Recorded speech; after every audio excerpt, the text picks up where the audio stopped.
नमस्कार, मी शिवांगी शर्मा आणि आपण पाहत आहात तळोदा वृत्तांकन न्यूज। चला जाणून घेऊया आजच्या ताज्या बातम्या। तस्करीचा थरार। वनविभागाची धडाकेबाज कारवाई, 15 किलोमीटर पाठलाग करून सागवान तस्करांचे वाहन पकडले। उपसंपादक रवींद्र वळवी यांच्यासह तळोदा वृत्तांकन न्यूज नेटवर्क मोलगी।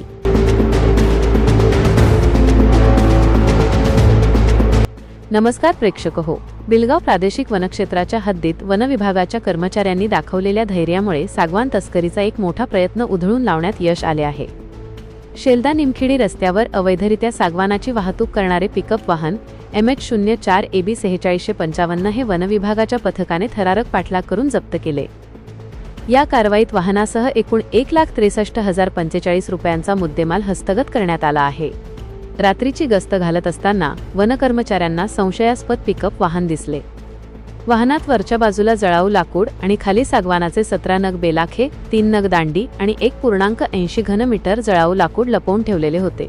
कर्मचाऱ्यांनी वाहन थांबवण्याचा प्रयत्न केला असता चालकाने वाहन न थांबवता वनकर्मचाऱ्यांच्या अंगावर घालण्याचा प्रयत्न केला। जीव धोक्यात घालून वनपाल आणि वनरक्षकांच्या पथकाने सुमारे 15 ते 20 किलोमीटर पाठलाग करत पानबारी गावाजवळ सदर वाहन पकडले। मात्र अंधाराचा फायदा घेऊन वाहन चालक पळून जाण्यात यशस्वी झाला। जप्त करण्यात आलेल्या साहित्याची किंमत 13,145 रुपये असून वाहनासह एकूण किंमत 1,63,045 रुपये इतकी आहे। वनरक्षक मंगेश वळवी यांनी दिलेल्या फिर्यादीवरून भारतीय वन अधिनियम 1927 च्या कलम 41A, 41B आणि 52(1) अन्वये गुन्हा नोंदवण्यात आला आहे।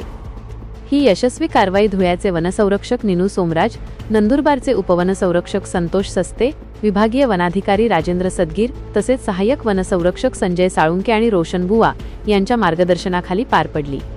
बिलगावचे वनक्षेत्रपाल लक्ष्मीकांत शेंडगे यांच्या नेतृत्वात वनपाल विजय फणसे, भरतसिंग परदेशी, वनरक्षक मंगेश वळवी, दिनेश वसावे आणि चालक हेमंत पावरा यांनी या मोहिमेत सहभाग घेतला। पुढील तपास वनपाल प्रियांका निकुंभे करत आहेत।